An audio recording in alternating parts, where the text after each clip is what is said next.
Hey everybody, I hope you're doing well. Today I wanted to share a little bit of my own story as to how this path of mysticism changed my life in the way that my own message has been refined over and over to reflect this view that I have of reality. In essence, within the law of one, which is the most important material that most people recognize me for, and my own personal teachings, because the path of mysticism is the ultimate goal that any spiritual seeker is looking for. And I feel grateful and I count myself lucky, quote unquote, that I got interested in this path early in my own seeking, because it is really what creates the ultimate feeling of liberation. So this is something that I have been thinking about recently, and how this path is shaped for everybody differently. However, the direction is always the same. And I have a really neat view of how this works throughout humanity, throughout our whole history, in our cultures and traditions, how this has been expressed this way. And I think this is important for every seeker who is out there looking for the truth in terms of themselves. In other words, to look for truth within the self and to find within that truth the peace that they are looking for. And I hope this message actually helps you in your own path, because it really shaped my own. Without getting into the details of my own history in this seeking, what really I could ascribe this path to was my desire to know the essence of reality. I was really interested in knowing what was the essence of reality, and you can say that my will was directed towards that subconsciously. It's not something that I actively thought about, but just I can recognize now that it was the drive for me to find this, which is what we all find. But you see, it's interesting that in terms of spirituality, there are sort of layers that we don't have to go through them in specific time lapses. We can penetrate them at once, but there are these layers which are fascinating to see how they play out, and how people can get stuck perhaps their whole life, or even people who obviously are not interested in spirituality are never attracted to penetrate even the first layer of spiritual seeking. But my message is, of course, for everybody who considers themselves a spiritual seeker and who is interested in these topics, for the revealing, I'm hesitant to call it improvement of the self, because although that is, of course, the initial idea that we have, it is not an improvement. It's a revealing of you as the container of everything that you're looking for. So for anybody who's interested in this revealing, this may be helpful. But you see, these layers are something that is easily seen within the structure of spiritual traditions.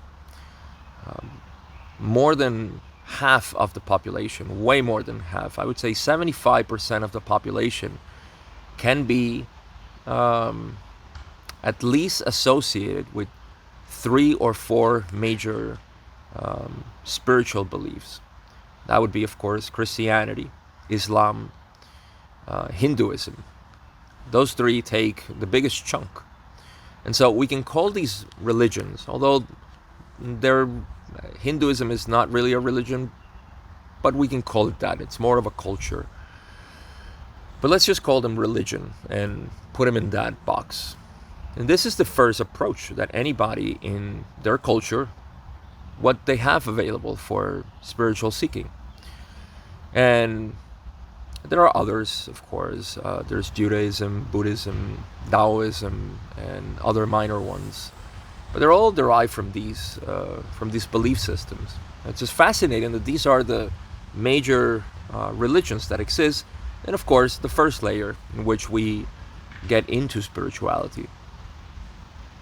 Now, at the surface level, they all seem to be in contrast with each other or in conflict with each other, because they claim different things, from no God to one God to billions of gods.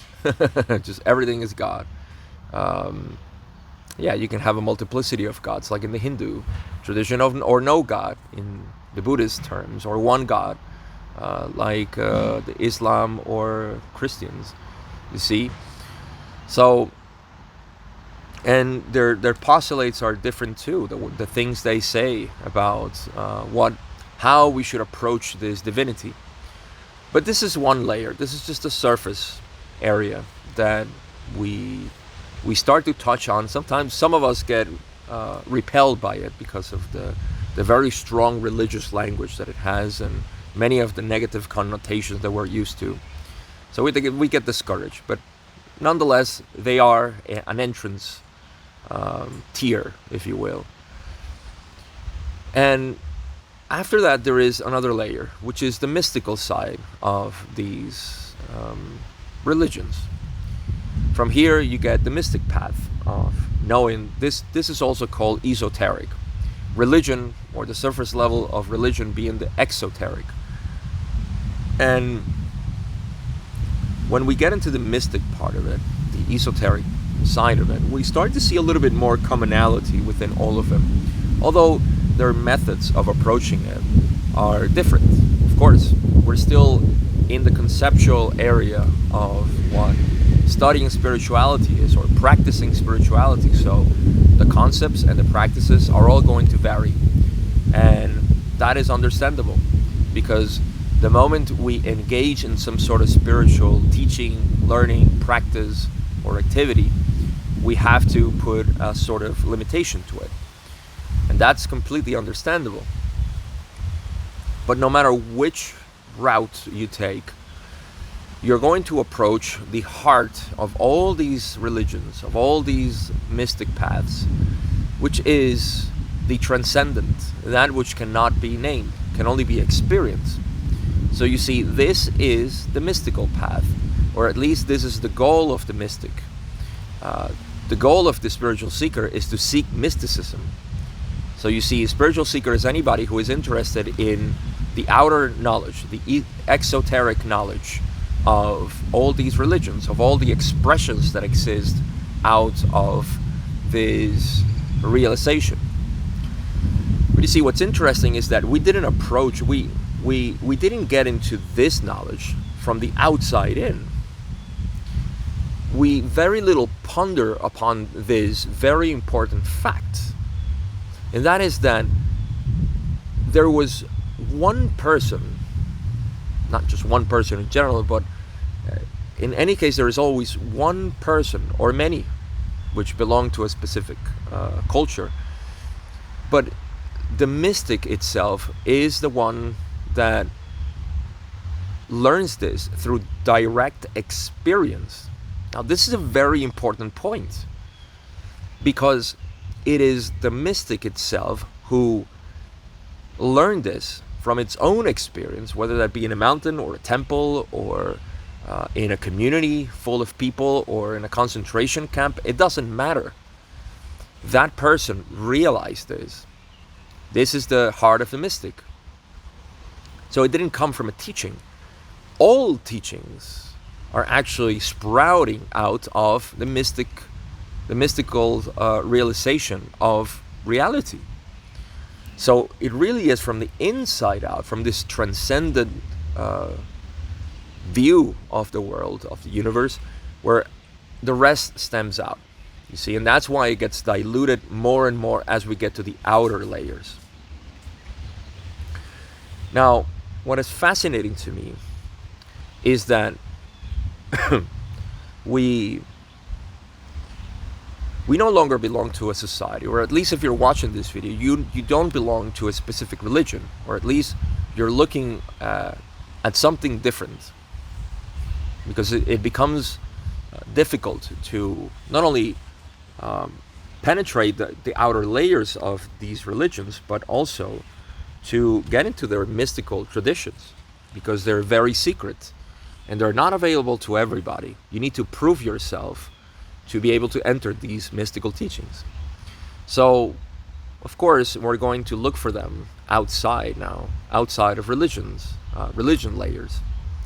But you see, the same layers apply to this seeking.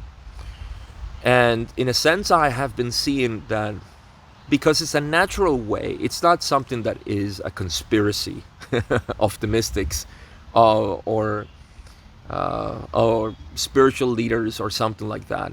It is just the nature of humans to become enamored with conceptual knowledge and practices and activities. And I just find it so fascinating that what we call New Age, which can be called a religion in this sense because it has the layers. You see, New Age is founded on mysticism. In fact, the reason why the New Age existed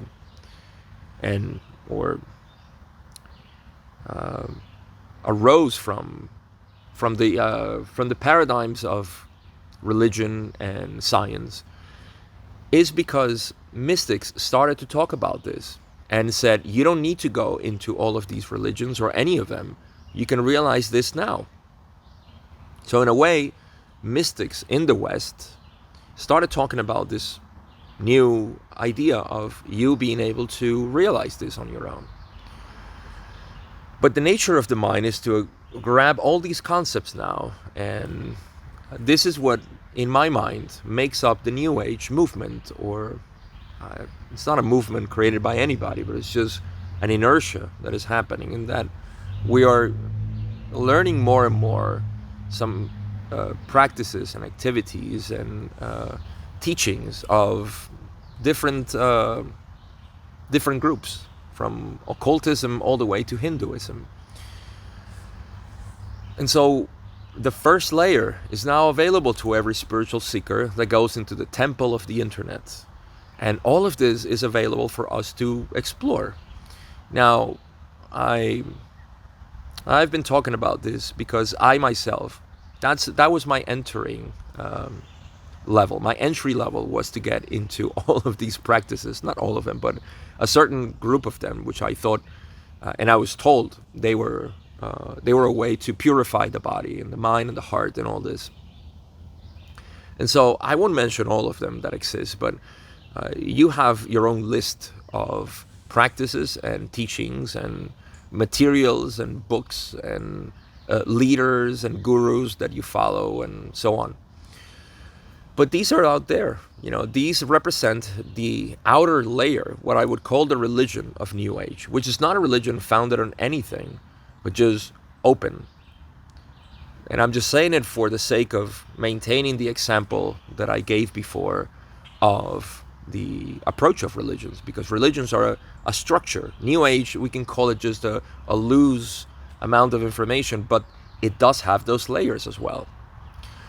Within the New Age, there is, of course, the esoteric knowledge, which is what many people get into, and they go through it fast. That's one thing that New Age has, at least in general, has the possibility of one penetrating the mystical teachings quite easily. There are no restrictions. You can go in, and it's really your heart that is telling you if you're ready for it or not. And so in my own experience, I noticed that this is what was calling for me. The exoteric part, all these activities and practices and groups and events and things that are the outer part of the religious aspect of the New Age, it just didn't satisfy me. I felt out of place. And from the very beginning, in my first year, I started to get more interested in this mystical path.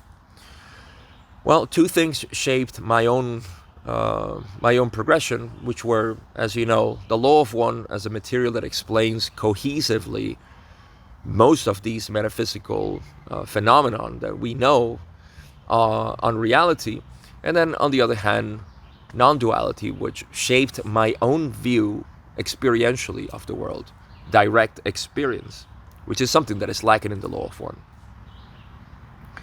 And little by little, I started to get more in touch with the message of the mystic, until eventually what is called the direct path, and I talk about it like it's my path, but it's just the only teaching that I'm interested in giving.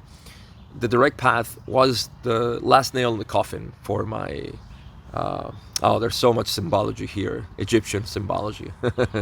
The last nail in the coffin of the Great Pyramid of Giza, right? Although the Pyramid of Giza has no lid, the tomb, I mean, that is in the king's chamber.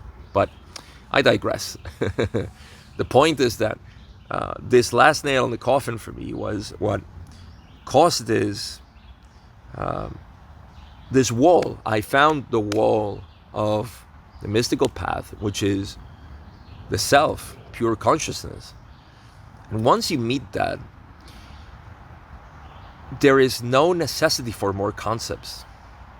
You see, the seeking ends in the sense that you don't want to know more about reality, in the sense of I'm acquiring knowledge to finally get to some point. There is no more seeking, because you're not traveling anymore. You're just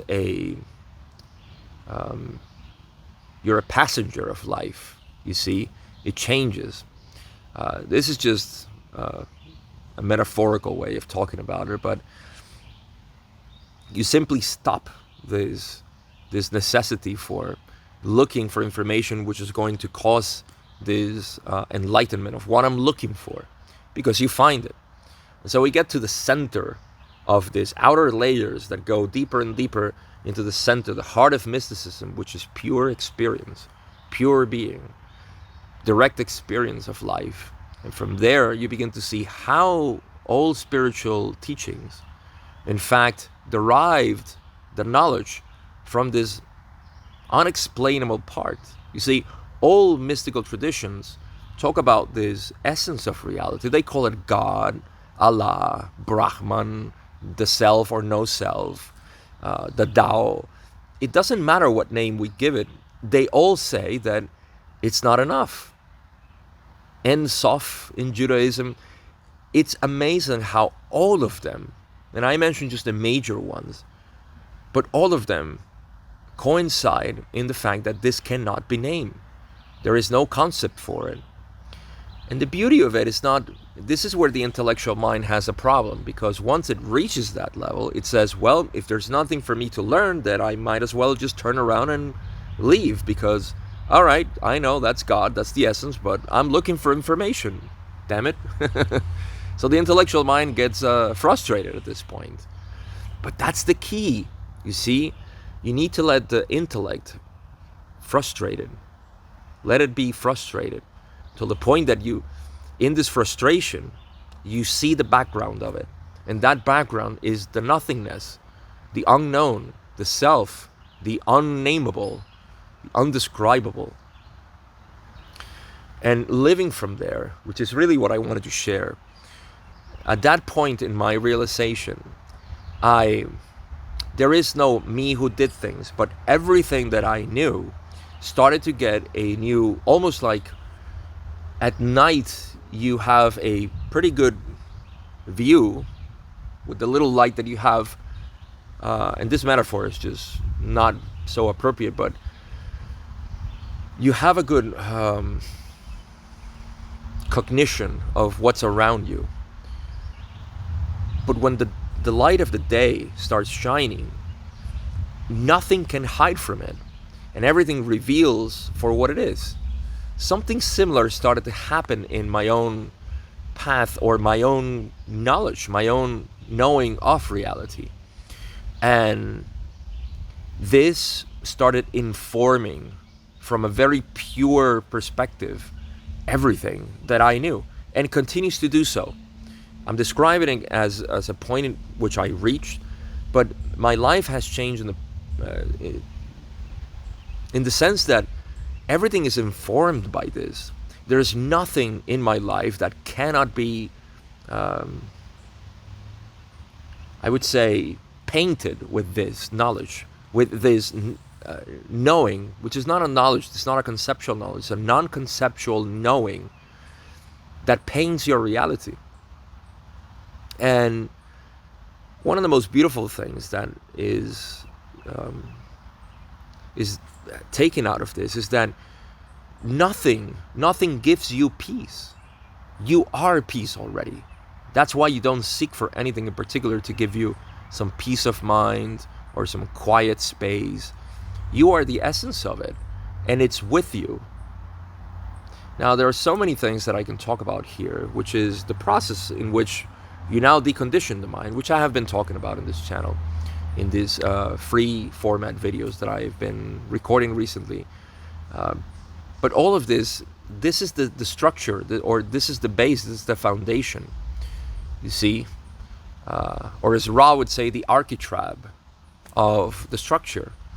This is you. So, and this is the reason why the law of one has taken such a blatant coloration of the mystical side, because I have been living it more and more. At the beginning, I knew this was the drive. I knew that this is what I was looking for, but I didn't know it. I didn't experience it. And from the moment I started experiencing it, I realized that nothing else really mattered, that everything else is just conceptual knowledge that is inviting you to get to this heart of the self, this heart of all traditions, of all cultures. And to be able to live this is amazing. To be able to share it is a different thing. And I'm grateful to be doing it here. So this is all I wanted to share with you. I hope this is helpful, because I know that you are in this path. You wouldn't be watching this video if you were not interested in these this realization. It's not many, it's just one realization.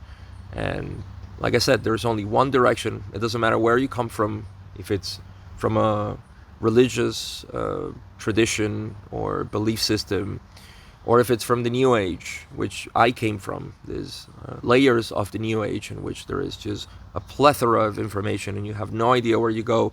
Follow the mystical path, and this mystical path which is available, and I am just a humble speaker of this path, and I'm happy to do so because I feel that it's needed. I feel that very little people talk about this earnestly, and I feel it within myself, and I want to do it for anybody who is interested.